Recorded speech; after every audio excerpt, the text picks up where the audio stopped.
पिछले एक साल से एक रिन्यूएबल एनर्जी स्टॉक ने सुजलॉन ने निफ्टी को आउट परफॉर्म करके दिखाया। एक साल के रिटर्न की बात करेंगे तो सुजलॉन ने 13.71% का रिटर्न दिया, वहीं निफ्टी ने 8.16% का रिटर्न कैप्चर किया। लेकिन ये आधी अधूरी बात है। अगर आप सुजलॉन का हाई देखें तो 86 रुपए का था एंड वहां से जो गिरावट काउंट करेंगे तो ये लमसम 36 से 40% की गिरावट देखने को मिलती है। एंड यही आज की डेट में इन्वेस्टर का एक टेंशन बना हुआ है कि ये स्टॉक गिरता क्यों जा रहा है। ऑफ कोर्स Q3 के नंबर अच्छा है, उसके बाद तो और भी ज्यादा यहाँ पर टेंशन बढ़ जाती है। नंबर अच्छे होने के बावजूद भी ये स्टॉक चल नहीं रहा है।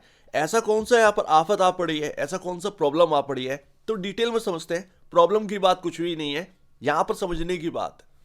तो जैसा कि आप जानते हैं 5 तारीख से 10 तारीख हर महीने में आपका म्यूचुअल फंड का डेटा आ जाता है। सुजलॉन के अंदर का डेटा भी आ चुका है म्यूचुअल फंड का। And HSBC mid cap fund या HSBC के जो स्कीम्स है वो सुजलॉन के अंदर बहुत ही ज्यादा शेयर ओन करते थे, शायद इनसे बड़ा कोई ओन नहीं करता था। एंड उन्होंने यहाँ पर होल्डिंग बेची है। 71.12% HSBC मिड कैप फंड ने यहाँ पर बुक कर लिया है, होल्डिंग बेच दी है।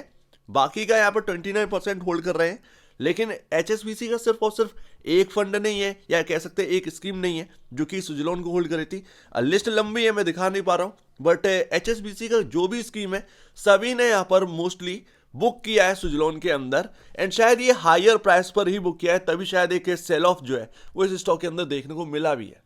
अब ये तो नेगेटिव बात हो गई है कि चलो ठीक है, HSBC यहाँ पर सबसे ज्यादा ओन कर रहा था सुजलॉन को, वही यहाँ पर ना निकलते हुए नजर आए। ठीक है भाई, वो शायद एक स्टॉक के अंदर भाव में दिख भी रहा है, बट यहाँ पर जितने भी बाकी जो म्यूचुअल फंड स्कीम्स थी उन्होंने यहाँ पर सुजलॉन के शेयर्स को प्लस किया है, यानी कि अपनी होल्डिंग को बढ़ाया है।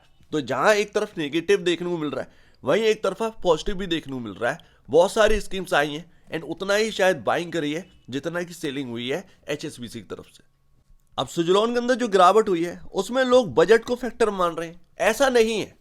अगर आप देखेंगे तो विंड एनर्जी के लिए कितना यहां पर एलोकेशन हुआ है, 500 करोड़ रुपए का एलोकेशन हुआ है इस बार बजट के अंदर, जो कि 37% डाउन है पिछले साल के कंपैरिजन। चलो ये बात एक हमें समझ में आती है कि हाँ ठीक है, बजट से नेगेटिव यहां पर पॉइंट हमें लगा है। लेकिन ये स्टॉक टूट रहा है सितंबर 2024 से और बजट आया अभी। तो इसका मतलब ये जो 86 रुपए से फॉल आई है वो किसी बजट की वजह से नहीं आई है, कुछ और रीजन रहा है। तो मैं आपको बताता हूं, ये जो आपका टॉप बना है 86 रुपए सितंबर 2024 में, भाई उस वक्त की मार्केट की कंडीशन का याद है कि नहीं है। जुलाई से हमारा मार्केट जो है खराब होने लगा था धीरे धीरे। अगस्त सितंबर आते आते बहुत ज्यादा चीजें खराब हो गई थी, मार्केट टूटने लगा था। एंड ये अच्छा परफॉर्म जो है ना वो मार्केट के अंदर कर रहा था, लेकिन 86 रुपए के आसपास जाकर कैपिटल गुड मार्केट की जो वैल्यूएशन है वो बहुत हाई पहुंच गई थी। एंड उसकी वजह से करेक्शन आना स्टार्ट हो गया, क्योंकि आप उस करेक्शन से दूर नहीं रह सकते जो कि मार्केट में आ चुकी है। ना ट्रम्प का फैक्टर था उस वक्त, ना किसी और का फैक्टर था, वो अपनी खुद की गिरावट थी बिकॉज ऑफ मार्केट टूटने लगा। एंड वापस से रिकवरी की कोशिश करी थी, लेकिन बात इतनी ज्यादा फिर अब बिगड़ चुकी है। डोनाल्ड ट्रंप यहां पर आ चुके हैं यूएस के अंदर, एंड वो चाहते हैं रिन्यूएबल एनर्जी पर कम फोकस किया जाए। उसके बाद चीजें बिगड़ती चली, खबर आती चली, फिर उसके बाद बजट आ गया। बजट आप जो कह रहे हैं इतना खराब नहीं है आपके लिए, फिर भी आप जब मान के चल रहे हैं तो मानने से फिर कोई मना थोड़ी कर सकता है। तो ये सारी चीजें जो है ना अब इस जगह पर आना स्टार्ट हो गई खबरें, एंड इसीलिए अब ये रिकवर नहीं कर पा रहा है। तो इसका मतलब यही है कि जो भी इंपैक्ट है ये समय का इंपैक्ट है। पहले से आप टूटे, उसके बाद एक रिकवरी कोशिश करने की कोशिश करी, उसके बाद फिर से खबरें खराब आने लगी तो आप उसमें रिकवर नहीं कर पा रहे। चलो ये बात को जाने दीजिए, जिसे रिकवर करना है वो करता ही है, खराब मार्केट में भी कर जाएगा। ये देखिए कि पर मेगावाट जो विंड टरबाइन है उसकी कॉस्ट कितनी है, 1.3 मिलियन डॉलर, यानी कि 13 लाख डॉलर। अगर मैं इंडियन करेंसी में कन्वर्ट करूं तो ये मोटा मोटा बैठता है ऑलमोस्ट 11 करोड़ 24 लाख रुपए का। एक मेगावाट की विंड टरबाइन की बात कर रहा हूं, 1 मेगावाट, और आपके हाथ में ना 5 गीगावाट लगे हैं। ये आपका ऑर्डर बुक है, 5.5 गीगावाट की ऑर्डर बुक है। इसका मतलब क्या है, 5500 मेगावाट, 1 गीगावाट का यहां पर ना आपका विंड टरबाइन पड़ता है 11 करोड़ 24 लाख रुपए का। ये एक यूएस का इंस्टीमेट है। उसके बाद एक और बात जान लीजिएगा, यहां पर आप देखोगे तो जो ऑपरेशनल एंड मेंटेनेंस का जो यहाँ पर खर्चा आता है एडिशन में, जो आपका सेकेंडरी इनकम है, आप टरबाइन बनाते हैं वो आपका प्राइमरी है, उसका मेंटेनेंस का भी तो आपको पैसा मिलता है ना। तो वो पर साल यहाँ पर ना एक टरबाइन से मिलता है $48,000, यानी कि लमसम 40 लाख रुपए का यहाँ पर ना आपका मेंटेनेंस का खर्चा आता है पर ईयर किसी एक टरबाइन का। अब जो टोटल एक वैल्यू है ना 5.5 गीगावाट की जो आपकी ऑर्डर बुक है उसको समझते हैं। सुजलॉन का जो S144 मॉडल है उसका यहाँ पर 5 गीगावाट का ऑर्डर बुक है S144 मॉडल का, एंड उसकी जो कीमत है वो 6 करोड़ रुपए बताई जाती है अगर आप देखेंगे 1 मेगावाट की। और सुजलॉन का जो S144 है वो 3 मेगावाट का होता है, ठीक है, यानी कि एक टरबाइन यहां पर जो आपका है 18 करोड़ रुपए का पड़ता है सुजलॉन S144 मॉडल। अब आप एक अनुमान लगा दीजिए कि 6 करोड़ रुपए अगर 1 मेगावाट का है तो आप यहां पर मल्टीप्लाई कर दीजिए 6 इंटू 5,000 मेगावाट, आपका 30,000 करोड़ की इंस्टीमेट है ऑर्डर बुक का। समझ गए ना। तो आगे का ऑर्डर बुक बहुत अच्छा है, 30,000 करोड़ का एस्टिमेट है इस ऑर्डर बुक का। इससे ज्यादा और आपको क्या चाहिए।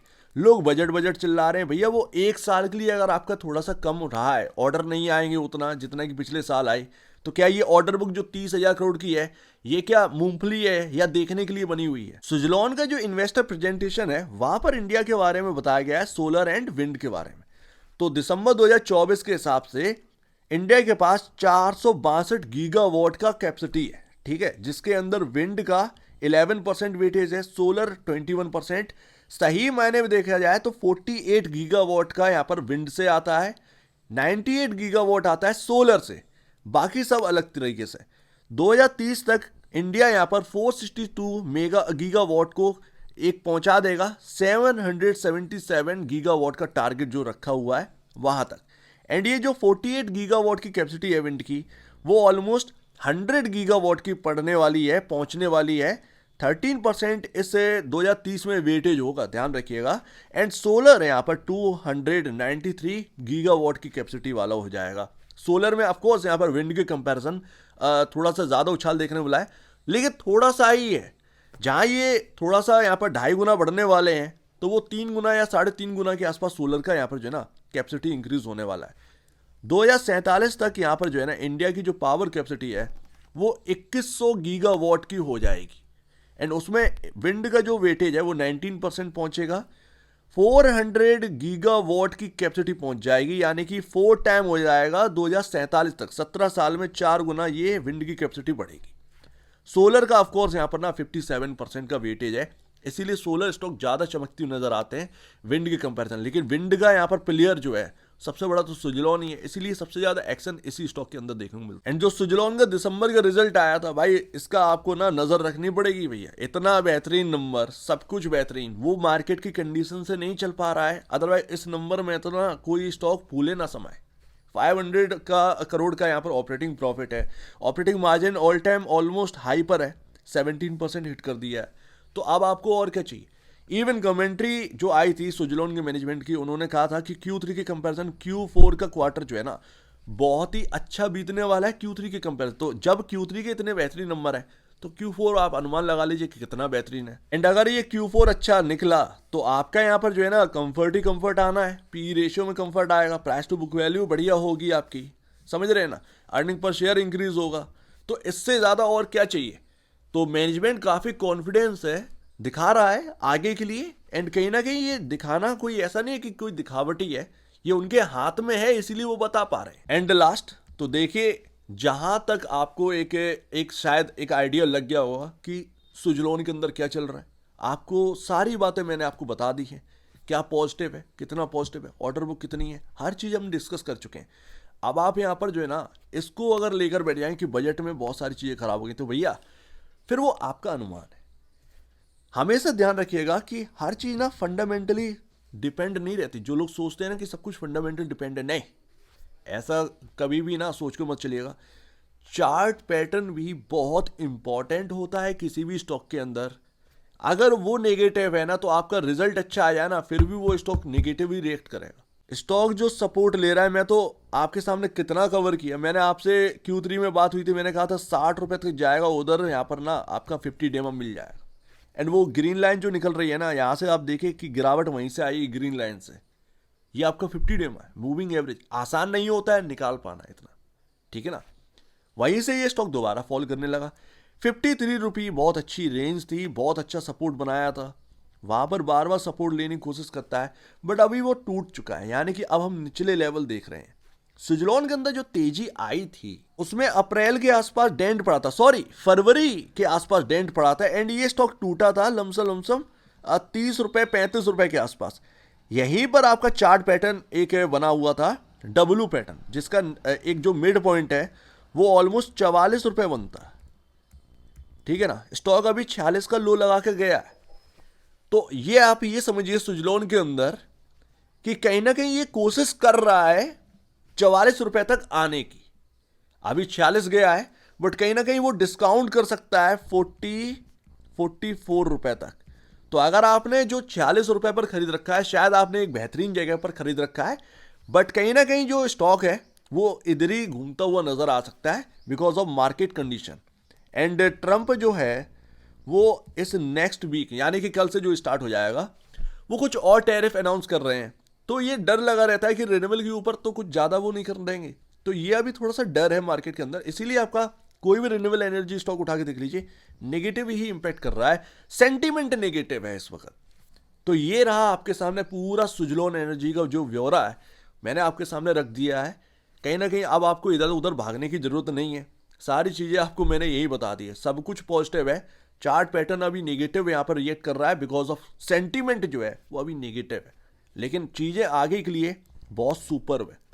तो ये ध्यान रखिए, राइट प्राइस पर मिल जाए तो ही बाई करिए, अदरवाइज ये बार बार 60 और इधर उधर जाने की कोशिश करेगा, यहाँ आपको कुछ मिलेगा नहीं है, ठीक है ना। ध्यान रखिएगा, यहाँ पर राइट बाई ना वही बनेगा 40 के आसपास। अगर मिल जाए तो बाई राइट सिट टाइट जो एक लाइन चलती है ना मोतीलाल ओसवाल की तरफ से, वही सारी चीज़ें यहाँ पर नज़र आती हैं।